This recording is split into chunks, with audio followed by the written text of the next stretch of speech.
No ar. Cartão de Visita News.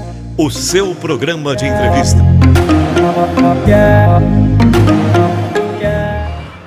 O ritmo acelerado da cidade não precisa ditar a forma como você vive. Para nós, da Pereira Alvim, qualidade de vida é inegociável. E é por isso que te convidamos a conhecer nosso novo empreendimento, Residencial Alto do Castelo 2. Imagine viver com sua família em um cenário encantador, clima agradável e vista deslumbrante, onde dá para aproveitar bem todos os momentos sem pressa. No Alto do Castelo, a vida sobra a seu favor. São lotes a partir de 308 metros quadrados para você construir a casa dos seus sonhos em um residencial fechado com espaços de lazer e bem-estar numa das regiões mais valorizadas da cidade. E o pagamento é facilitado, direto com a construtora.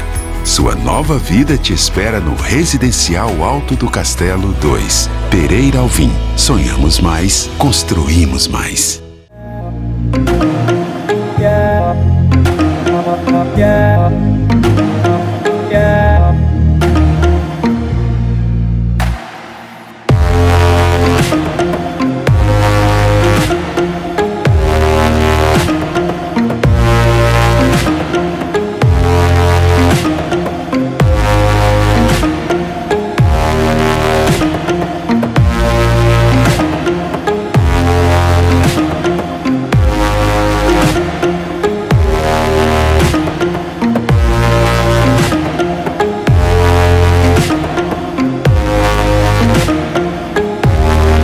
Cartão de Visita News.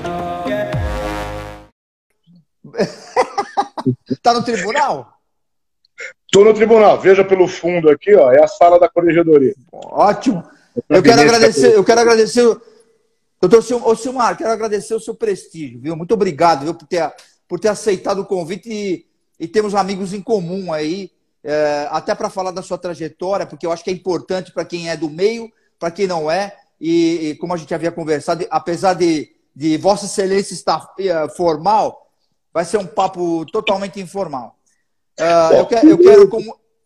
Primeiro prestígio é seu. Eu tenho a honra de estar aqui nessa sua live, nesse seu canal, e totalmente informal. Eu só estou de terno e gravata porque, deixa eu explicar, hoje eu fiquei o dia todo em sessão de julgamento, o dia inteirinho. Comecei às 10 horas na sessão da Câmara Criminal, depois na sessão do TRE, e nós terminamos há pouco menos de 1 hora. Então eu pensei, não vai dar tempo de deslocar até em casa. Mas eu te interrompi, desculpa, era só para explicar o porquê dos trajes, mas sem formalidade, nem excelência, nem senhor, nada disso. Por favor, Zacari. Ô, Silmar, na realidade, esse horário, existe uma estratégia de comunicação e depois, com o tempo, você vai entender. Só para te informar, eu já dei uma entrada no início, que a gente está retransmitindo pelo Grupo Tati de Comunicação, que hoje detém a afiliada da Bandeirantes de Santos, temos a afiliada do SBT Vale Paraíba, a maior afiliada da Rede Record Televisão de Campinas, e hoje o 2 canais da NET e local, Ribeirão Preto e região. Estará hospedado também a nossa entrevista no portal Cartão de Visita News R7, na Rede Brasil de Televisão, no Correio do Papagaio Sul de Minas, no Grupo Tati de Comunicação e fora outros aí que foi uma novidade para nós aqui nesses últimos 20 dias. Nós entramos em 20 e poucos portais no Brasil inteiro. Então, para você ver como é importante esse tipo de assunto. A primeira coisa que eu vou lhe perguntar, que é fatídico, como é que começou tudo isso? Você é um cara jovem, né, e está no tribunal desse cargo super elevado, que é de super importância, depois você vai explicar sobre isso. Mas como começou? Como é que foi essa questão? Eu pergunto para todo mundo, como é que foi essa questão do direito e aí a chegar onde chegou? Certo. Bom, antes do mais, eu já tinha te atropelado agora de forma mais calma, mais tranquila. Primeiro, novamente, agradecer o convite. E curioso que nós temos tantos amigos, amigos em comum, amigos fortes, amigos de longa data, né? Não vou listar aqui, mas muitos amigos de longa data. Eu não sei como é que nós não tínhamos conversado ainda. Provavelmente já nos encontramos em alguns eventos, pela MB, pela Pamages, mas é um prazer estar aqui, né? nessa sua live. Você tem uma audiência muito qualificada, um público seleto, e é uma honra estar aqui presente. Sobre como começou tudo, primeiro, obrigado por ser jovem, não é tanto assim. Agora, o mês que vem completo 60 anos. É que justamente o fato de... Acho que meus amigos, né, brincam muito, eles são muito... satirizam o fato de ter o cabelo preto, né? E aí dizem, me explica qual é a tintura que você usa. Eu não tenho tintura nenhuma. Felizmente é genética. Meu pai faleceu com mais de 80 anos, com o cabelo negro, ainda bastante cabelo. Minha mãe também não tinha cabelo branco. Então, os meus amigos brincam em relação a isso, né? Mas falando do meu pai, que já é falecido, foi aí que começou a história, Zacarias. Porque eu era para ser um engenheiro. Eu seria o engenheiro mais frustrado do mundo porque não teria condições. Meu pai era ligado à engenharia e para você ter uma ideia, eu fiz escola pública a vida toda. E longe, em Caraguatatuba. Você conhece Caraguatatuba? Claro. Conheço. Meu pai, eu sou nascido em São Paulo, capital, mas acabei morando, depois da separação dos meus pais, fui morar com meu pai em Caraguatatuba. E lá eu fiz o antigo, hoje a gente entrega a idade quando fala colégio e ginásio, né? Mas antigamente era assim, era o ginásio e o colégio. Eu fiz os dois, hoje ensino médio, ensino médio e ensino básico, né? Eu fiz em Caraguatatuba escola pública. Caraguatatuba eu morava numa praia distante, Praia das Palmeiras, então só tinha único acesso à cidade através do ônibus. E eu ficava preso lá na praia, sem ninguém, estamos falando de 1970 e pouco, né? E queria fazer faculdade. Falei, bom, vou sair de casa, fazer faculdade, e por influência do meu pai, engenharia. Fiz engenharia em Mogi das Cruzes, passei no vestibular e fui. Não terminei nem o ano, Zacarias.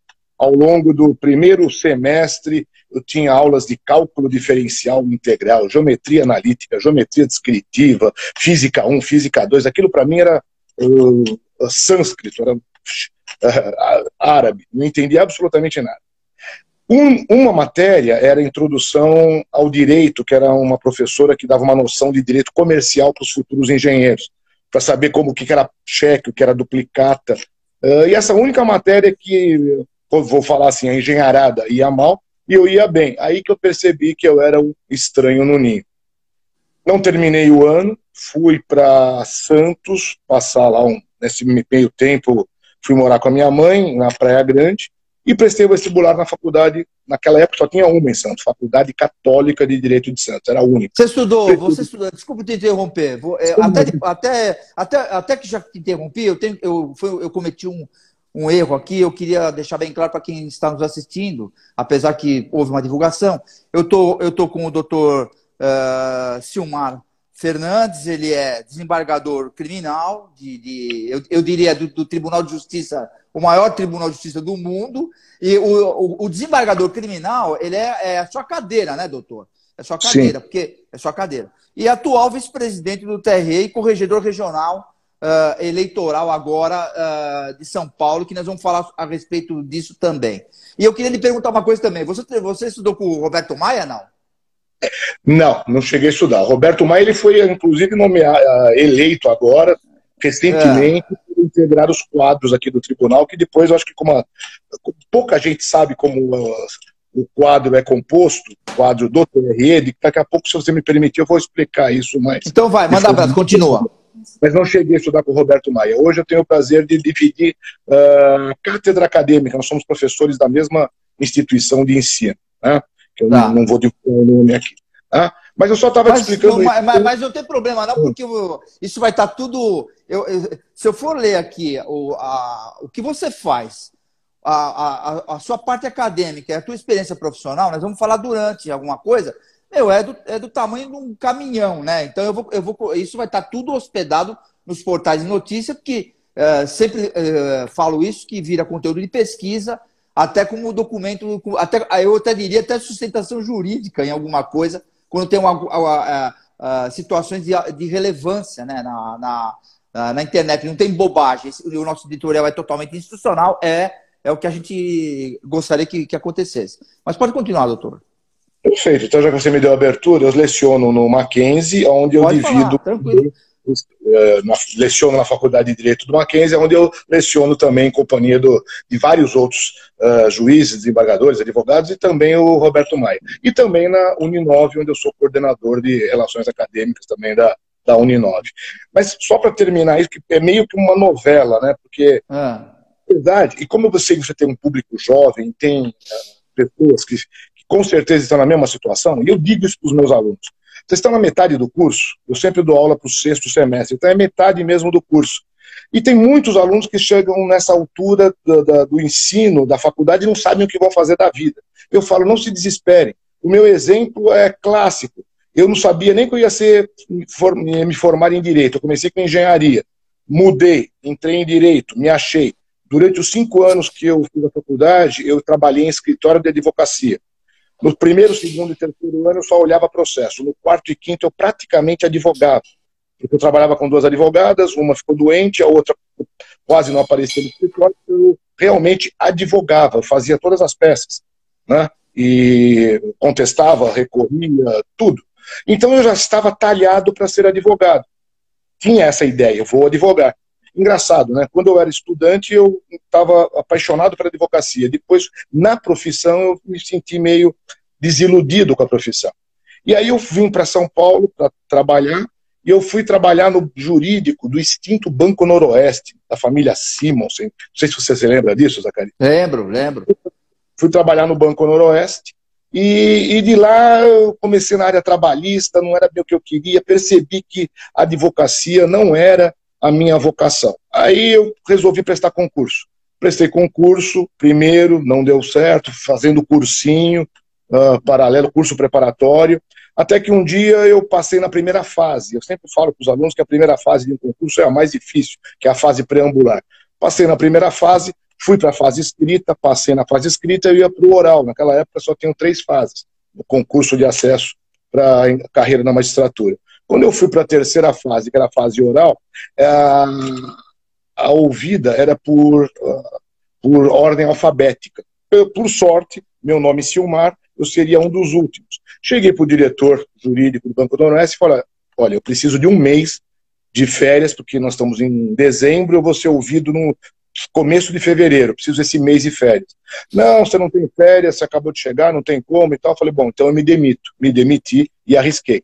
Fiquei em casa, trancado 1 mês, assistindo o exame oral dos que estavam na minha frente, daqueles que não tinham opção, né, os Antônios, os Anas, que eram os primeiros dias, porque eu sempre pensei, haverá uma repetição, algumas perguntas serão repetidas, então eu ia assistir ao exame, aquilo que eu sabia, falei, ótimo.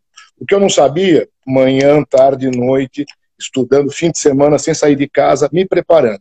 Quando chegou no meu exame oral, de fato, uma parte era já de questões que eu já sabia, questões repetidas, e o resto eu estava muito bem preparado, que eu havia estudado. E foi dessa forma que eu passei no concurso, que, por sinal, uma homenagem a meus colegas, que ontem, exatamente ontem, dia 16 de março de 88, que nós ingressamos na magistratura. Portanto, ontem nós fizemos 34 anos de magistratura.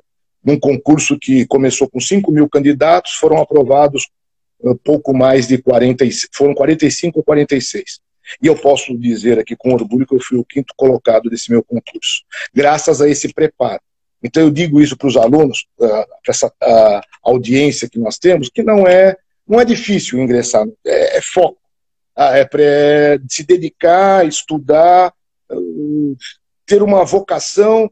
Talvez a vocação surja depois, não de início, mas ao longo do tempo ela surgirá. E aí, o que eu quero fazer? Eu quero ser juiz, quero ser promotor, quero ser delegado. Foca no concurso, estuda, que é possível alcançar. Agora, você acha que... Eu costumo dizer muito isso, até porque trabalhei muito em comportamento, mas você acha que o perfil e vocação tem que andar juntos, não? O cara tem que ter vocação também para decidir a vida das pessoas. Você concorda comigo, não? Concordo. É justamente o que eu disse. Eu não sabia qual era a minha vocação ainda, mas depois eu me encontrei. Então, talvez, alguns têm perfil. Uma pessoa que tem um perfil de ser muito, digamos, irrequieta em termos de ideias, talvez não seja um bom magistrado. O magistrado ele tem que ter um perfil muito conciliador, muito sóbrio, muito sério, ponderado. Uma pessoa extremamente explosiva, talvez não tenha paciência para uma audiência de conciliação, para ouvir um réu, dar uma decisão com calma. Então, por exemplo, você vai me falar de perfil. Perfil, a pessoa tem que ser uma pessoa que note, ele tenha no seu âmago que ele é uma pessoa sensata, que é uma pessoa equilibrada. Se não for uma pessoa equilibrada, a magistratura não vai dar certo. É uma pessoa explosiva, talvez o Ministério Público talvez gosta de estar nos locais, gosta de... Eu tenho um filho que é estudante de Direito, que está inclusive nos assistindo, o Igor, que eu já vi que ele está nos assistindo, que ele hoje... Ele falou que ele quer ser promotor, mas ele quer ser promotor de justiça, mas quer ser delegado também. É isso, não? É isso, ele está indeciso. Ele assiste música. Eu acho que por influência dos videogames e ficar lá dando tiro, aquelas coisas, né? E assistir programa policial. Então hoje ele tem uma fascinação pela carreira policial. Pode ser que ele siga, pode ser que não. Não, ainda é muito cedo para saber. Eu acho que o perfil ainda não está formado, mas depois ele vai conseguir chegar aí a uma conclusão. Por hora, acho que respondendo a sua pergunta era essa. Agora, agora é engraçado, né? Eu diria o seguinte, são muito poucos. A maioria dos juízes, eu falo juízes, mas desembargadores, até por uma questão da profissão, eles têm que ter também esse perfil de comunicação. Uma vez eu dei uma palestra em Brasília e o Zé Roberto Cardoso era o ministro. E eu até comentei com ele, eu até quero comentar que eu fiz uma brincadeira totalmente formal, estava a Polícia Federal lá, tudo. Eu falei, lembra do pessoal da faculdade do Fundão? Porque eu fui falar sobre comunicação. Então eu dei um exemplo. Lembra o pessoal do Fundão, da faculdade, que você deve ter passado por isso muitas vezes, até lá atrás, quando a gente era moleque. Sim. Lembra? Então, o que esses caras faziam? Eles iam na aula, faziam bagunça no final da classe, ficavam amigo do professor, tal, às vezes não estavam na aula, não tinham livros, tal, de repente esses caras passavam de ano. Você fala, pô, mas não é possível. E naquela época, na nossa época, no início lá, os caras reprovavam. Não era que nem hoje, que tem uma situação de trabalho que você acaba se recuperando e tal. Aí eu comentei, Zé, você lembra dos caras do Fundão? Lembro. Tal. O que os caras tinham de diferente? Eles tinham comunicação.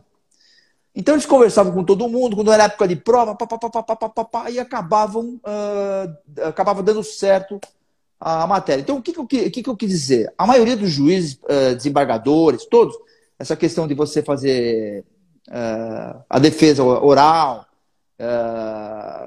no júri, acaba tendo também... Você é obrigado a ser um cara de comunicação ou normalmente também vem dentro do perfil? Eu acho que normalmente vem dentro do perfil. Eu também era da turma do Fundão, lá na faculdade. Eu era da turma do Fundão. E, veja, eu era procurado... Como eu trabalhava em escritório, é engraçado, eu faltava muito em aula. Eu tive já uma situação engraçada, que a Faculdade Católica de Santos era difícil você assistir aula. À noite, eu fazia faculdade à noite, aquele calor da Baixada Santista, e do lado da faculdade era uma tentação, tinham 2 bares, um de cada lado da faculdade. Então, naquelas aulas daqueles professores tradicionais, o tipo de professor que eu não gosto de ser, você já percebeu que eu falo muito rápido, eu não consigo nem ser calmo, ter uma comunicação calma. Eu falo meio rápido, explico, vou para um assunto, volto para o outro. E eu lembro que naquela época, nos anos 80, na Católica de Santos, nós tínhamos professores catedráticos, titulares da cadeira, que chegavam lá, os alunos, eles sentavam na mesa, pegavam um livro e começavam a ler. A filosofia do direito começa... Aí você olhava para o colega do lado, já começava a dormir. O outro do lado começava a dormir. Aí alguém lá, pessoal, hora da cerveja. Ia saindo, né, aquela malandragem, assinava a lista, né, um assinava ali, aquela falcatrua que hoje eu falo para os alunos que isso pode ser falsidade ideológica. Naquela época, ninguém pensava nisso. Assinava a lista um por outro, ia saindo de fininho, todo mundo lá no barzinho, tomando cerveja. Aquele calor, aquelas aulas monótonas. Então, veja, eu era da turma do Fundão, dessa turma da bagunça.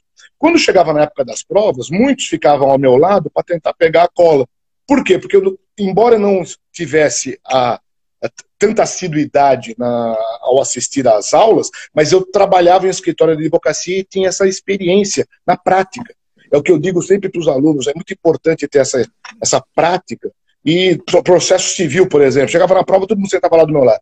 Aí eu queria fazer a minha, o pessoal, passa um, passa 2, o que é aquilo, o que é aquilo outro. Às vezes não conseguia nem fazer a prova por conta desse assédio, digamos assim, dos colegas. Então, veja, eu era da turma do fundão e acabei seguindo, me encontrei na carreira, e só para aproveitar, não perder o gancho, você falou do José Eduardo Cardoso, vou tratá-lo assim também, foi meu professor no cursinho. Depois de formado, eu fiz o cursinho do Damásio, que era um curso famoso na época, o professor Damásio de Jesus já é falecido, mas ele sempre teve um cursinho preparatório de carreiras que era muito famoso, que era o Damásio de Jesus. É. E lá eu conheci o professor José Eduardo Cardoso, que me tive aulas com ele, um brilhante advogado, um brilhante professor, na época do cursinho preparatório. Agora, pode continuar. Não, eu só ia te falar uma coisa que eu gosto muito, eu ia te dizer que eu gosto muito de dar aula, e dar aula é uma coisa muito engraçada, gratificante, porque às vezes você nem lembra do aluno, são 20 anos lecionando.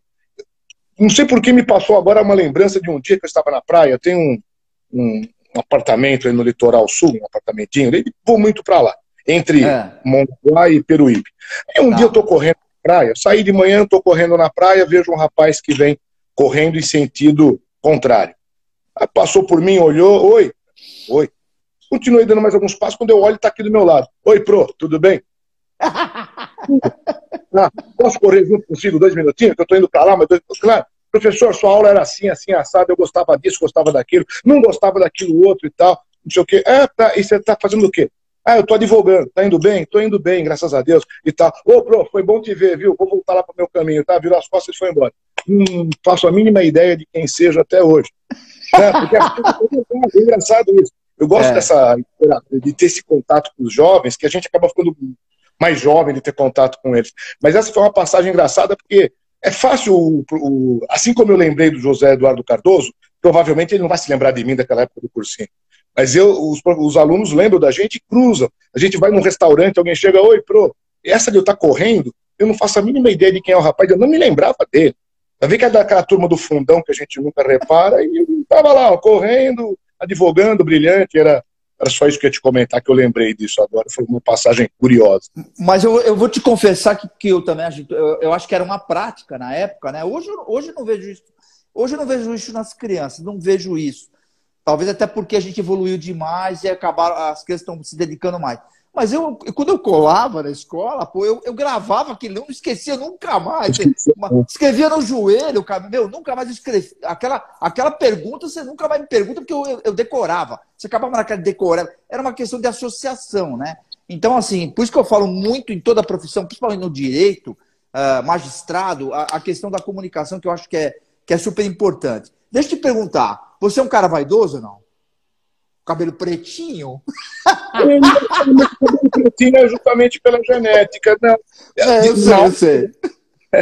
Olha, pela ótica da minha esposa, eu não sou nada vaidoso, porque ela vive o tempo inteiro falando, você precisa tacar a mesma camisa, você precisa trocar a camisa, você precisa trocar o paletó.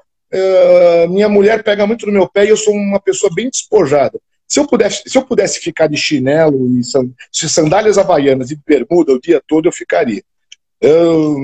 Minha esposa pega muito no meu pé em relação a isso. Poxa, você tem roupa nova e não usa. Eu não sei se acontece isso com você, mas eu gosto de pegar sempre aquela camiseta folgada, surrada, que eu já tenho ela há 20 anos, que cai no corpo que nem uma luva. Aí eu vou colocar uma camisa nova, aquela camisa nova não é nova, de marca, de grife, bonita, mas não sei, eu fico à vontade com aquela de 20 anos, às vezes até com propaganda, sei lá, um tipo de propaganda. Eu não me considero uma pessoa vaidosa, sinceramente. Ô, Silmar, eu ia te falar o seguinte, como é que foi essa questão me parece que você sempre se especializou nessa questão do eleitoral, né? Foi por acaso isso? Que você caiu nessa rede? Eu tenho visto aqui, você fez participou de muitas funções, né? Experiência profissional nessa área. Então, você não caiu de paraquedas agora como vice-presidente. A gente sabe que tem uma regra, que tem um tempo, cada um que está envolvido nesse campo vai. Mas como é que foi isso? Você está bem afinado nessa questão do eleitoral? Porque agora você vai pegar existe um pepino muito grande, que eu diria. Eu acho que toda eleição é um pepino, né? E eu acho que e também estamos ainda, entre aspas, Estamos em tempos de pandemia, estamos numa situação que nós nunca vimos. Estamos em guerra também, que não sabemos o que isso vai dar. Que envolve gestores de países, né? Hoje, sim, atualmente. Então, assim, você está preparado para isso, não? Eu queria que você contasse um pouco desse time aí que você assumiu. Bem, olha, eu espero que eu esteja. Essa pergunta que você fez, se eu estou preparado, eu espero que eu esteja. Um pouco de cabedal realmente eu tenho, porque eu gosto muito desta corte. Aliás, eu vou me afastar um pouquinho, só para você ter uma ideia, para você ver, esta sala toda, ela é rodeada de quadros, de pinturas de ex-presidentes. Todos que estão aqui atrás de mim, ao meu lado e na minha frente, são ex-presidentes desta corte. Então nós estamos sendo observados por um passado aqui eleitoral, né? E por que eu vim parar aqui? Eu sempre gostei da matéria, mas é até bom explicar como que o Tribunal Regional Eleitoral é composto, porque isso daí muitos juízes não sabem. Sabe, colegas meus às vezes não funciona. Então, como essa audiência é bem qualificada e bem diversa, seria bom até nós temos uma ideia. A competência eleitoral é da União, né? Tanto que o Tribunal Regional Eleitoral, todos os tribunais regionais eleitorais, a direção é feita por juízes estaduais, mas o tribunal é um tribunal federal. Ele pertence à União porque a competência eleitoral é da União. O que acontece é que não existem juízes eleitorais suficientes para que cada município tenha um juiz. Então você imagina que o nosso estado de São Paulo são 645 municípios. Em todos esses municípios haverá um juiz estadual responsável. Se não estiver naquela cidade, que é uma cidadezinha de 2.000 habitantes, ela é um foro distrital ou é uma cidade que pertence a uma comarca onde haverá um juiz. Então quando chega numa eleição municipal, em todos os 645 municípios terá um juiz de direito que vai receber a competência eleitoral para poder decidir as questões da cidadania. Ou seja, a cidade pode ser pequenininha, mas haverá lá 10 cargos para vereador, um cargo para prefeito, um cargo de vice-prefeito. As pessoas vão se candidatar. Quem vai resolver esse problema? Olha, ele é ficha suja. Ah, não, olha, ele não pode se candidatar por causa disso, por causa daquilo. Ele já tem uma condenação criminal. Um juiz vai dizer, pode se candidatar, não pode. Haverá impugnação. Haverá as contas, o dinheiro que ele recebe verba pública, né? Inclusive esse assunto está muito em discussão por conta do fundo eleitoral, era 2 bilhões, agora passou para 4, então, quase 5. Então é uma verba pública que tem que ser prestado contas. Então no município, o juiz federal não está lá naquele município, o estadual está. Então o que acontece? O Tribunal Eleitoral tem funcionários de carreira que são funcionários federais. Mas a corte é composta por 7 membros. Quem são esses 7 membros? 2 advogados que são indicados pela Presidência da República. Então são advogados que comporão, todos nós aqui, os 7 que decidem, têm mandato. Os advogados têm mandato, 2 anos. Depois, são indicados uma prova eloquente de que a competência é federal, que quem indica não é... muitos confundem, então vocês no TRE, vocês têm o 5º constitucional? Não, não temos. Tem algum sentido. Eu já fui numa posse uma vez de um advogado, mas deve ter algum sentido isso, né, Silmar? Por que advogado? Por que nomear 2 advogados? Tem algum sentido, não tem? É a multiplicidade. O bonito do órgão colegiado é que todos decidem a mesma coisa. Aqui no TRE nós temos uma particularidade que foge daquilo que muita gente não sabe. Nas câmaras dos tribunais de justiça, sejam câmaras de direito privado, direito público ou direito criminal, são 3 desembargadores que julgam, é a turma de julgamento. Aqui, qualquer caso que vai para a plenária são decididos por 6 juízes. Então são 6 cabeças, dizem, né, que 2 cabeças pensam melhor do que uma, imaginem 6. E o presidente, ele tem o voto Minerva. Digamos que um caso que vá a plenário, isso já aconteceu inúmeras vezes aqui, inclusive um caso famoso que eu participei aqui, na época que eu integrei, eu não cheguei até lá ainda, como juiz, foi o caso do Paulo Maluf, quando ele se candidatou a deputado federal, em 2014. Eu compunha a corte na classe juiz. Esse foi um caso emblemático que deu empate. Ficou 3-3 e então o presidente da corte, na época, acabou desempatando contra o senhor Paulo Maluf. Nós entendemos que ele era ficha suja, que ele não poderia concorrer, ele recorreu ao TSE, no TSE, depois de uma briga apertada também, 4-3, acabou revertendo o jogo e o placar, né? Desculpe, às vezes é vício de professor. Eu, na aula, eu uso uma linguagem assim mais... É mais prático, né? É mais prático. Porque se a gente começar a falar aqui só no juridiquês, acho que uma parte da audiência... Não, imagina.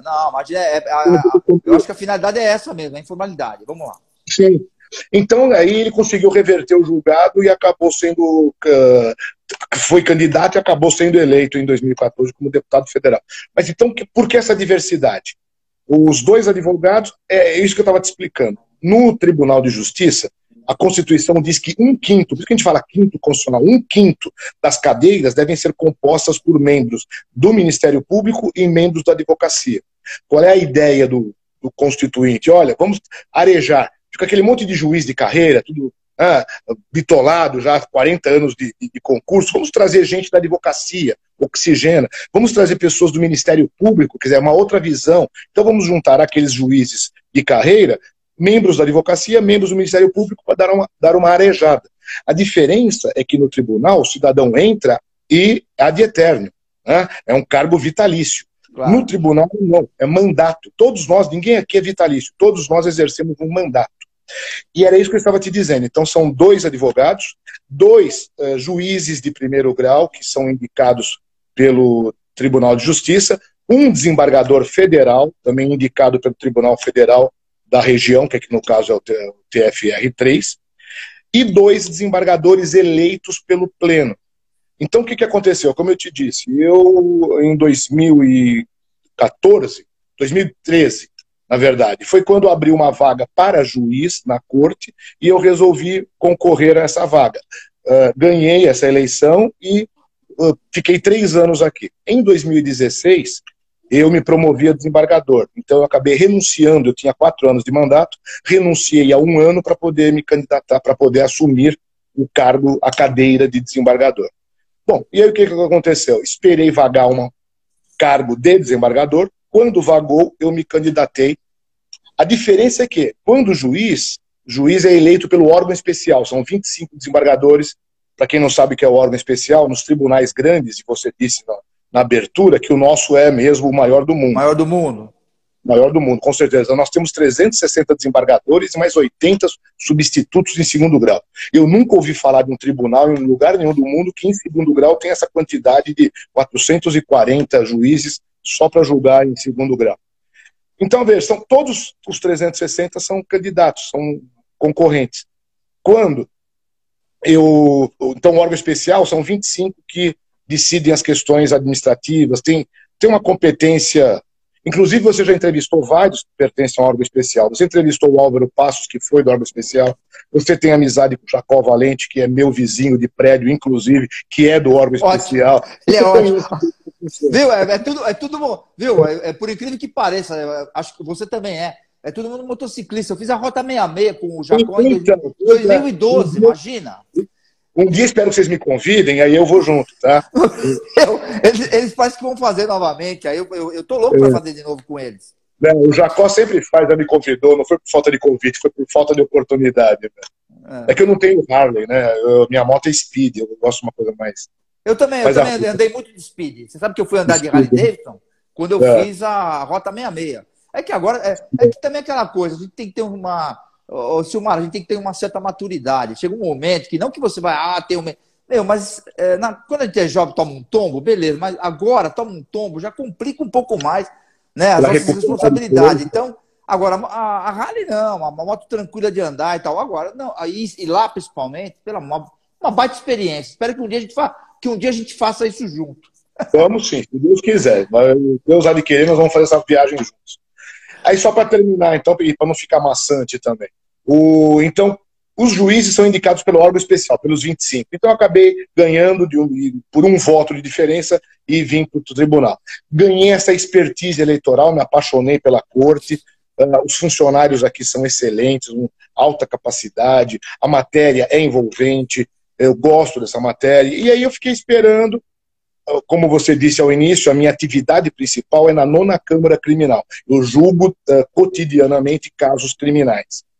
E fiquei esperando uma vaga. Quando abriu uma vaga, aqui a vaga para desembargador são 8 anos. Por quê? Porque você é eleito como segundo suplente. Passou 2 anos de mandato, você vai para primeiro suplente. Passou 2 anos de mandato, você vira o vice-presidente e corregedor, que os cargos aqui são cumulativos. No Tribunal de Justiça, não, nós temos cargos distintos. Um é vice, outro é corregedor. Aqui o corregedor acumula a vice-presidência. Já estou nessa fase. Daqui a 2 anos, eu seria o presidente. É a última fase. Terminou o meu mandato daqui a 2 anos, em 2025, como presidente, terminou a minha trajetória por aqui. Não cabe a recondução e terminou.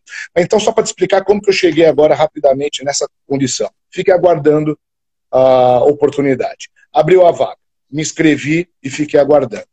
Uma pessoa que é muito querida, muito amigo meu, que você conhece, que eu já assisti. Sabe que eu virei teu fã depois que você me convidou, né? Eu já assisti acho que metade das suas lives. Imagina. Não, eu sou muito. O programa sempre existiu, mas não era apresentado por mim. Eu dirigia com 10 caras no Twitter e tal.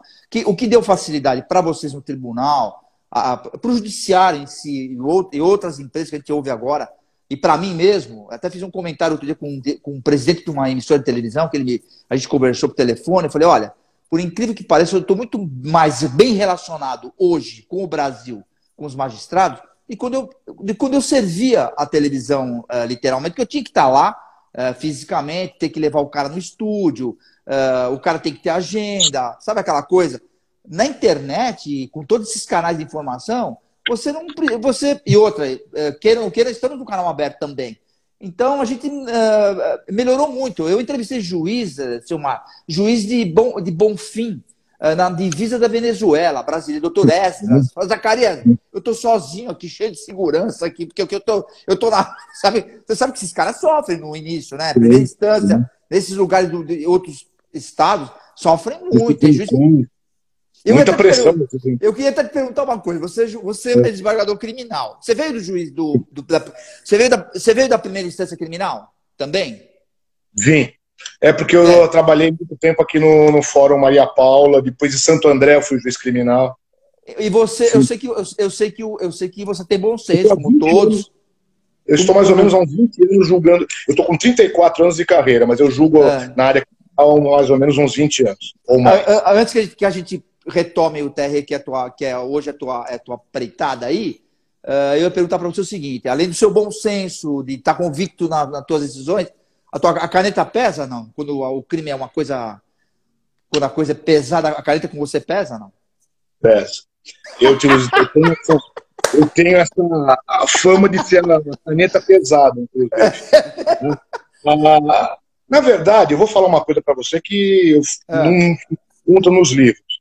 Quando esses processos chegam até nós temos que analisar com muita calma, porque muitas coisas, muitos casos não são comunicados, muitos crimes não são comunicados. Eu até brinco com os alunos, quando o réu fala, olha, é o réu primário. A gente nunca sabe se o réu é primário ou porque foi a primeira vez que ele foi pego, né? De repente, o cidadão olha, ele conseguiu praticar uma série de crimes e um dia, como o pessoal usa na linguagem policial, um dia a casa cai. Um dia a casa cai.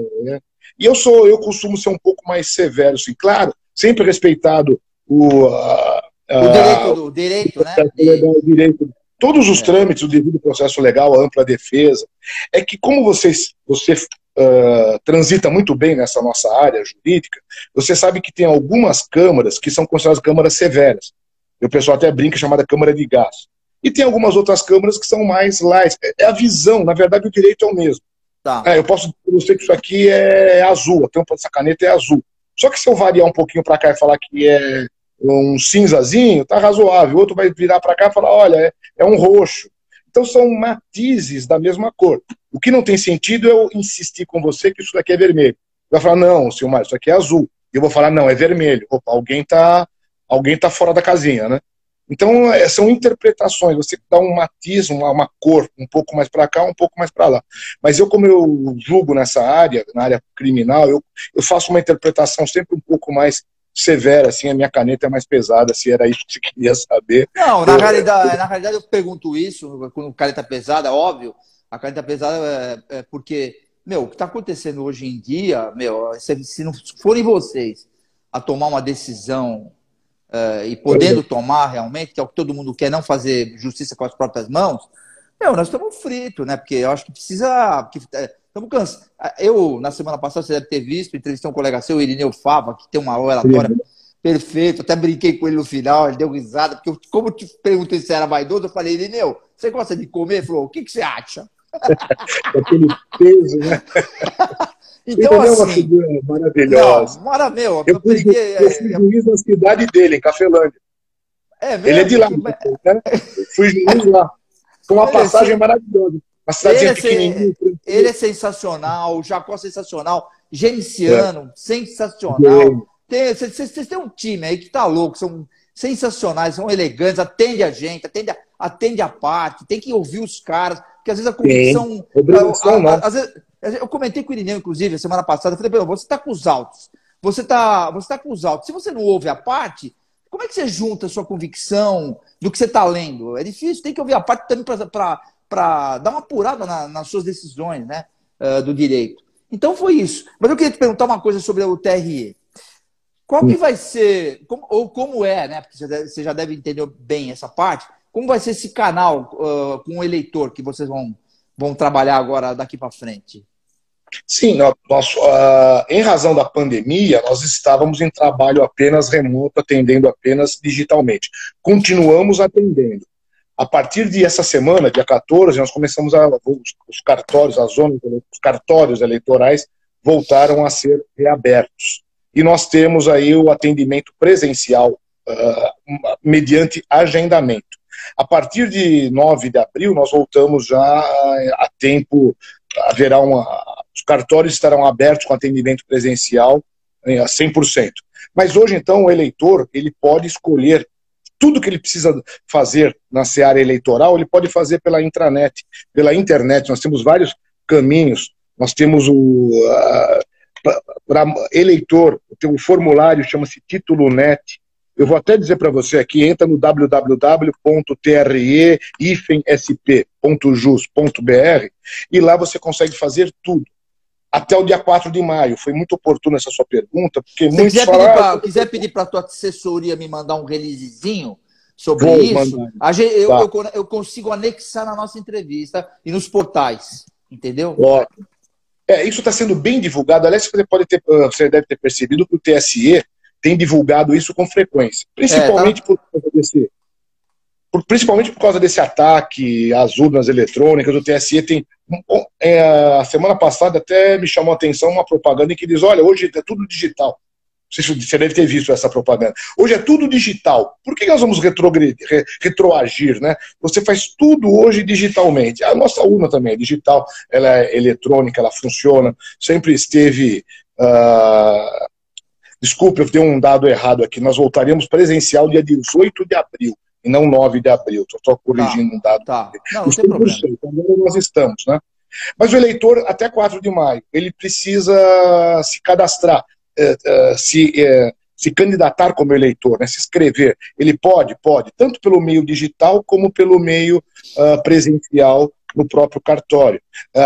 Transferência de domicílio, a inscrição eleitoral, pedido de certidão, pagamento de multa. Tem muito eleitor que pode eventualmente estar com seu título suspenso porque ele faltou em alguma ou algumas eleições e ele tem que pagar uma multa para que possa ser restabelecido o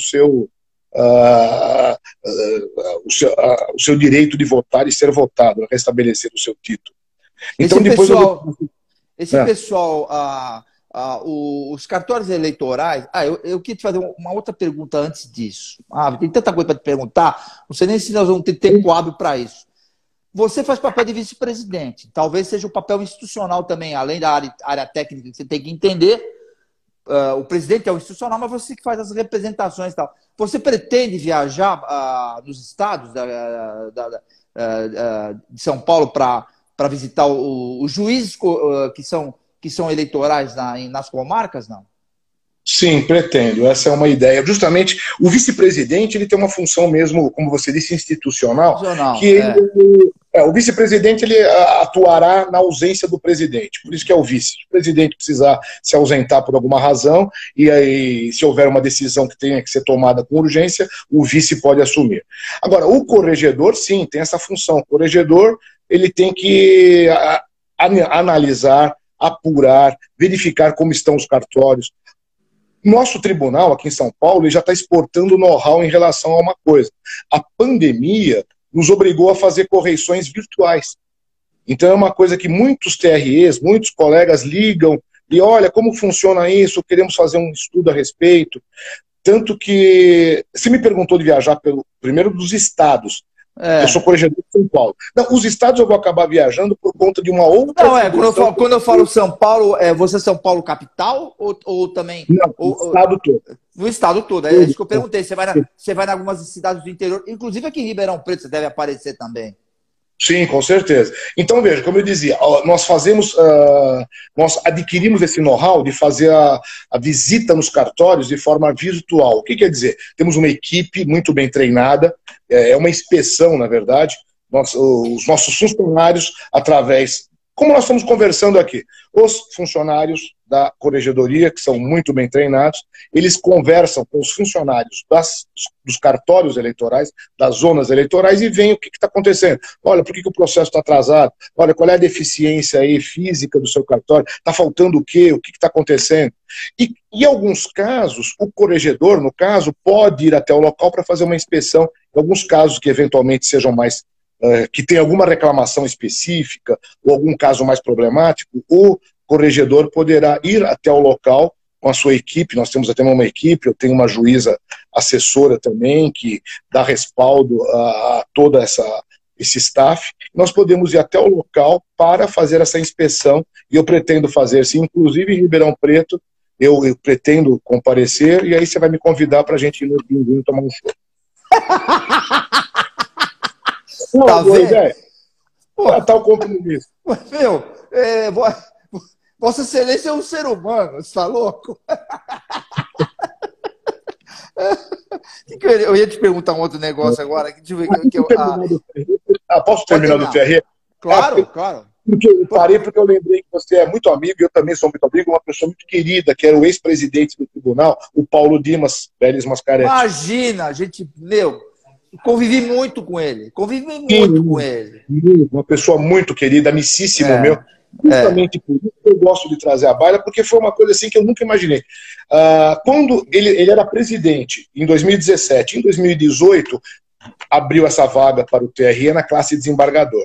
E ele tinha acabado o mandato dele como presidente do TJ, que é a maior corte do mundo. Aí eu já estava com o meu nome escrito, de repente começou a correr uma conversa no nosso meio, olha, o Paulo Dimas é candidato ao TRE. Todo mundo achou que era boato, até que um belo dia já estava escrito e na página oficial estava lá a inscrição dele, que ele queria vir para cá na classe, no cargo de desembargador. Muitos potenciais candidatos queriam concorrer comigo, quando viram o nome do Paulo Dimas, eu vou deixar para a próxima, vou deixar para a próxima. Com isso, o que aconteceu? Virou um plebiscito. Todos saíram e eu fiquei. Falei, quer saber? Eu vou perder. Mas vou perder para um amigo, uma pessoa querida, eu só não quero ter uma derrota vergonhosa. Eu vou ficar conhecido agora, nesta campanha, e na próxima eu tento novamente. Fiz meu trabalho de formiguinha, Zacarias, eu visitei, então, vejam, são 360, muitos desembargadores não conhecem metade dos colegas, como eu não conhecia, olha, com 34 anos de carreira. Eu fui conhecer todos porque eu tive que ir de gabinete em gabinete me apresentando. Alguns eram amigos, Silmar, outros chegavam lá, olha, eu sou seu colega desembargador, tudo bem, você quem é? E ia lá, mostrava meu currículo, falava, olha, tenho experiência, eu fui titular de N zonas eleitorais, São Paulo, São Miguel, Cafelândia, Santo André, por onde eu passei, então eu fui lá e mostrar o meu currículo. E eu não esperava ser eleito. Na última semana, estabeleceu-se uma coisa que agora eu vou te dizer que já havia esse comentário. Que comentário? No nosso meio, parece que quem resolve fazer direção, chegar aos órgãos de cúpula do TJ, não deve ficar no TRE e vice-versa. Embora nós sejamos tribunais do mesmo Estado, De lá para frente começou a ter assim, uma tendência. Quem já foi presidente, corregedor ou vice do TJ não vai para o TRE, e vice-versa. Esse resultado, isso começou comigo, essa tendência. Eu acabei sendo eleito e ganhei do Paulo Dimas por 17 votos apenas. Então foi uma vitória que eu tenho muita honra de ter ganhado de uma pessoa que eu admiro, de um excelente magistrado, e acabei, sei lá, os deuses conspiraram e eu acabei ingressando, fui eleito. E agora, na última eleição para o Tribunal de Justiça, 3 ex-presidentes do TRE, desse tribunal, tentaram cargos de cúpula no TJ. E nenhum dos 3 foi eleito. Então isso agora está se consolidando mais, essa ideia. Não está escrito, não está em lugar nenhum, sabe? São aqueles costumes de tribunal. Olha, você quer ser do órgão de cúpula do TJ? Segue lá. Você quer ir para o TRE? Segue lá. Não tenta fazer as duas coisas ao mesmo tempo, ou no mesmo tempo não. Não tente fazer isso sucessivamente, porque não vai dar certo. Eu ia te perguntar uma coisa, eu não quero entrar numa seara polêmica, até pelo editorial, até quero dizer o seguinte para quem está nos assistindo, nós estamos retransmitindo pelo Grupo Tático de Comunicação, eu estou com o doutor Silmar Fernandes, ele é desembargador criminal, ele é vice-presidente do TRE e corregedor regional, hoje, que a biografia dele, o currículo, é uma coisa estrondosa, vai estar hospedado no portal Cartão de Visita News, no Grupo Tático, a Rede Brasil Televisão, portais de Santa Catarina, de Minas, vai estar tudo quanto é lugar. Quem quiser avaliar e dar uma olhadinha depois, vai, inclusive a nossa conversa também, além de ser retransmitida pelo Grupo Tati, doutor, estará também no Cartão de Visita News no YouTube, tá? Logo mais estará subindo também. Eu ia te perguntar também, eu ia lhe perguntar outra coisa, só, eu não quero polemizar, mas eu quero que você me diga, assim, tecnicamente. Estamos bem para que não haja dúvida, equipamento das eleições, tudo funcionando, nada, nenhuma polêmica. Eu sei que o tribunal o tribunal tem uma equipe técnica de juízes, inclusive, que trabalham nessa área de TI, então é tudo tranquilo. Você já está preparado então para o chumbo? Espero que o chumbo seja pouco, viu, Zacarias? Estamos preparados. Eu tenho confiança, olha, até estou sendo muito obrigado pela sua. Vamos ser transparentes. Claro. Eu disse a você que eu não responderia perguntas diretas sobre o tema eleitoral por medo de ser chamado a julgar. Nós estamos aí às vésperas de uma eleição. Claro.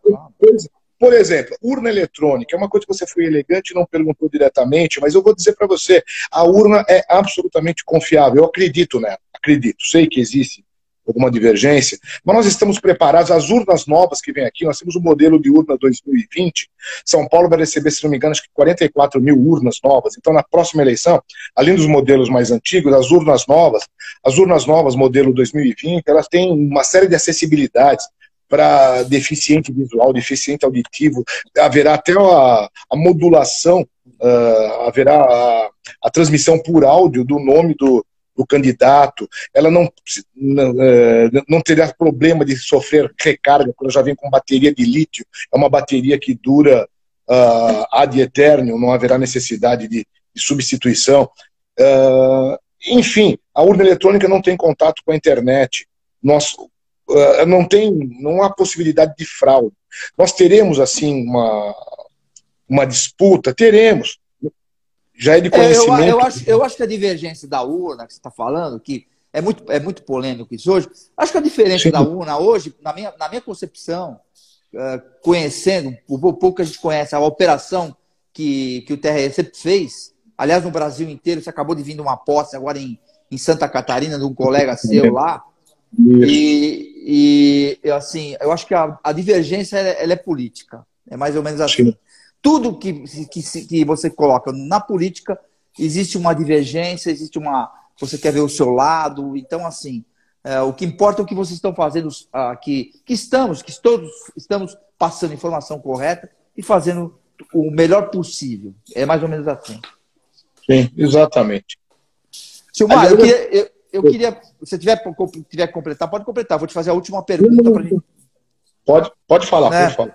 Bom, então assim, então deixa eu só dar mais uma... Eu estou com o Dr. Silmar Fernandes, ele é desembargador do Tribunal de Justiça de São Paulo, o maior tribunal do mundo hoje. A cadeira dele é criminal, e ele está hoje como vice-presidente do Tribunal Eleitoral e corregedor regional. Está dando entrevista para a gente aqui no Cartão de Visita. Eu quero agradecer, tem uma grande biografia que estará hospedada no portal Cartão de Visita R7 e alguns outros portais no Grupo Tati de Comunicação. Quero agradecer o apoio cultural da consultora Pereira Alvim, que está com a gente. E eu vou te fazer a última pergunta, Silmar. Para quem você entrega o seu cartão de visita? É uma pergunta... Às vezes pode parecer um clichê, um lugar comum, né? Fala, puxa, que repetitivo. Para não ficar tão repetitivo, posso puxar o cartão para uma instituição e uma pessoa? Para onde você quiser. Eu tiro meu cartão de visitas para o TRE, para os funcionários desta corte. São funcionários muito preparados, muito diligentes, qualificadíssimos. É uma corte que nos orgulha. Eu tenho orgulho como cidadão de ter uma corte tão eficaz. O Tribunal de Justiça é muito eficaz, mas o Tribunal Regional Eleitoral, ele é realmente eu dou meu cartão de visitas para o TRE. E o segundo, a minha família. Eu não posso, é isso que eu digo do lugar comum, acho que muitos falam isso, mas eu não tenho como não agradecer aos meus filhos, a minha esposa, devem estar me assistindo. Eu não sei mexer nisso aqui direito, eu não sei se devem estar. Então, olha, ao longo desses 34 anos, quantos momentos, os meus filhos, eu estou convivendo com eles agora, que são adultos, porque na época em que eram crianças, eu estava o dia inteiro no fórum, trabalhando, dando aula, de casa para a faculdade, da faculdade para casa, para o tribunal. Agora que eles já estão adultos, e graças a Deus eu tenho 2 filhas já advogadas, uma já formada, a outra está no último ano, e o caçula está agora também, todos maquenzistas, e o caçula está agora no 2º ano. Então, até o pessoal brinca, poxa, você teve 3 filhos e você deve ser muito chato, muito general em casa, você conseguir colocar os 3 na sua área. Olha, juro que não. Seguiram por conta própria, que muito me envaidece, mas convivendo com eles agora depois de adultos, porque na época quando eram crianças, eu tinha que correr atrás das atividades profissionais. Então eu dou meu cartão de visita para os meus filhos e para minha esposa, que praticamente criou esses filhos sozinha. Dá o nome dela, Silmar, para a gente. Minha esposa é Gislene. E meus filhos é Larissa, Tatiana e Igor. Eu dou meu cartão de visita. Você não está usando porque eu travei aqui para que as pessoas vejam o seu rosto. Mas eu já pesquisei. Nós temos procuradores, ex-procuradores assistindo. Temos alguns colegas seus assistindo, muita gente. E eu quero agradecer inclusive, Silmar, a sua elegância de ter aceitado o convite e a sua elegância mesmo, literalmente, por estar aí no tribunal nesse horário, que eu sei que vocês trabalham às vezes até muito mais tarde, e vai trabalhar, inclusive, eu acredito que você vai sofrer um pouco agora, muito mais. De junho para frente, as sessões vão até às 10, 11 horas da noite. E para dar esse prestígio para o portal Cartão de Visita News, para o Grupo Tati de Comunicação e os seus colegas que te indicaram, eu quero agradecer também a sua presença. Sinta-se abraçado, Silmar. Muito obrigado, viu? Um abraço a recíproco. Eu também. Eu quero dizer que a recíproca é verdadeira. Eu também fiquei seu fã. Tá bom? Obrigado. Então tá bom. É verdade. Eu agradeço muito. Meu boa noite a todos. Foi um prazer estar aqui. Desculpe se eu falo assim um pouco rápido, mas é meu jeito de me comunicar. Mas foi um prazer estar aqui e quando precisar, estamos à disposição. Voltaremos numa próxima. Até para passar o resultado de tudo isso. Com certeza, e tá me devendo o chopp lá no Pinguim, tá bom? Tá bom, um abraço, obrigado. Viu? Abraço. Tchau, obrigado, boa noite, tchau. Boa noite. O ritmo acelerado da cidade não precisa ditar a forma como você vive. Para nós, da Pereira Alvim, qualidade de vida é inegociável. E é por isso que te convidamos a conhecer nosso novo empreendimento, Residencial Alto do Castelo 2. Imagine viver com sua família em um cenário encantador, clima agradável e vista deslumbrante, onde dá para aproveitar bem todos os momentos sem pressa. No Alto do Castelo, a vida sobra a seu favor. São lotes a partir de 308 metros quadrados para você construir a casa dos seus sonhos em um residencial fechado com espaços de lazer e bem-estar numa das regiões mais valorizadas da cidade. E o pagamento é facilitado, direto com a construtora. Sua nova vida te espera no Residencial Alto do Castelo 2, Pereira Alvim. Sonhamos mais, construímos mais.